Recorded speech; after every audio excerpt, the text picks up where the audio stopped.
My name is architect Vivek Vashisht. I am a graduate of IIT Roorkee and I worked with a company called Johns Lang LaSalle as a project manager before starting my own practice in 2013. My practice is called The Slow Life. The Slow is an abbreviation which stands for sustainable, luxurious, organic, vernacular, yet versatile.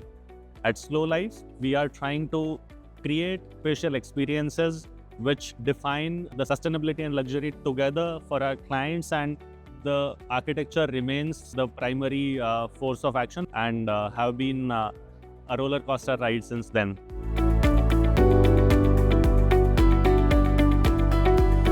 I think as an entrepreneur, as a founder of an architectural firm, every day is a challenge and every day is an opportunity. What we strive for is impact, that what impact we are making on the lives of people for whom we are designing. I think that is the only challenge I see after a practice of 12 years in my journey, that what impact we are putting upon our people's lives. And that is also an opportunity, that how are we changing lives. That's why the studio is also named The Slow Life. We believe that architecture is an integral part of every human being's life, whether it is their homes, whether it is their workplaces, whether it is the public places where they go out for experiencing different things like retail shopping, foods and beverages, they go to the restaurants or public places for that matter.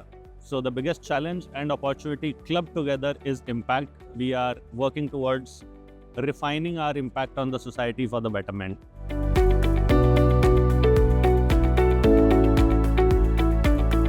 I think in next 10 years, we have recently completed our first decade of our journey, and definitely the next decade is going to be a game changer where we get recognized and get known for the special work we are doing for the impact which I just talked about.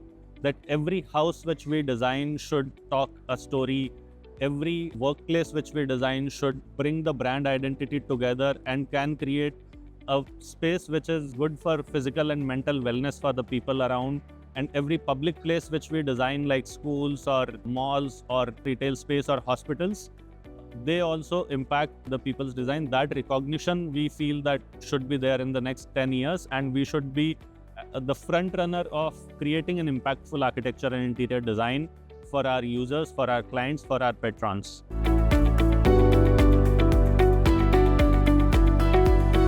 The most challenging project, I would say, we are currently working on a project which is an international school.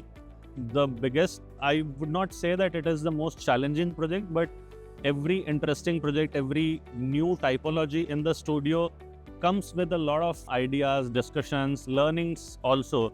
So designing an international school in Bangalore is bringing a lot of energy to the studio. And I think it's an everyday learning for us while working on that project. And we are looking forward to take this journey of designing institutions to a bigger scale now from here.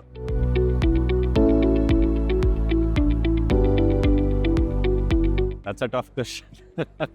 So I think one piece of advice for the young designers is that we should learn to unlearn. That's the thing which I tell to my team also, that we all come from a background where we have gone to an architecture school, we have learned few ideas there.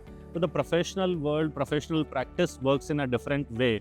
Architecture can be learned, the styles in which we present can be learned, but the more impactful way of creating architecture is unlearning the architectural theories which we have learned at the school, but understand the cultures, understanding the psychology of the people for whom we are designing, and then creating your own path, your own style, and your own solutions for those people. So I think that's the advice I would want to give, that unlearn what you have learned so far and start again with learning how to understand the psychology and be empathetic about your clients' needs.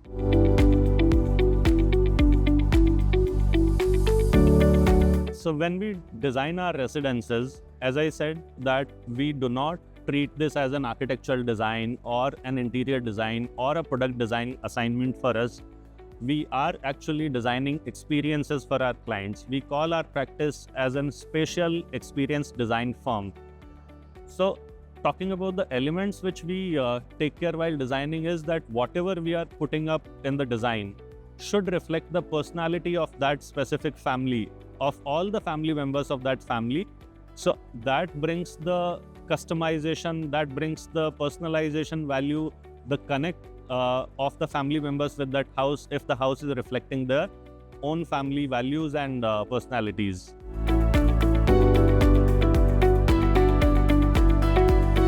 I think this is very important when we are designing for brands or a company for their workplaces or for their retail stores, their clinic, whatever space they are doing their business from. It is very important to integrate their business identity with the spatial experience, because ultimately when the employees, when the team members who are working out of that place should feel connected with the ethos, with the brand identity, with the brand's vision, which they want to serve through to their clients. So it is very important. In our projects also, we always spend a lot of time, we do a lot of workshops with our clients and understand their brand ethos, their brand identities, so that we can reflect those values in their commercial workplace also.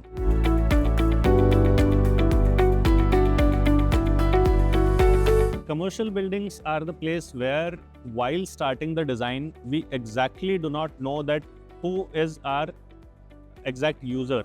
The users will be changing every day, every now and then. In an office, a lot of people come there to work. In a shopping mall, a lot of people come there to shop. They are the ultimate users. So rather than profiling a specific family as we do when we are designing a residence, we profile a demography. That what is the demography which will be coming to this place. If we are designing a hospital, we know that the patients will be coming here in a hospital, and with the patients, their relatives, their attendants will also come. So we focus on the lifestyles, the physical needs of these people, that how they are moving around, whether they need a wheelchair movement or whether they can walk on their own. We try to understand their likings, dislikings in terms of the material selection in the space, and then a lot of discussion goes into connecting the space design with the brand who is launching that public place based upon their identity.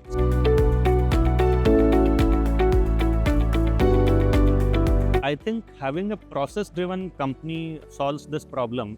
Tight deadlines are always there. Every project has a tight deadline. I have, in my experience of last 15 years, I have met not a single client who said that you have infinite time and you complete the project whenever you want.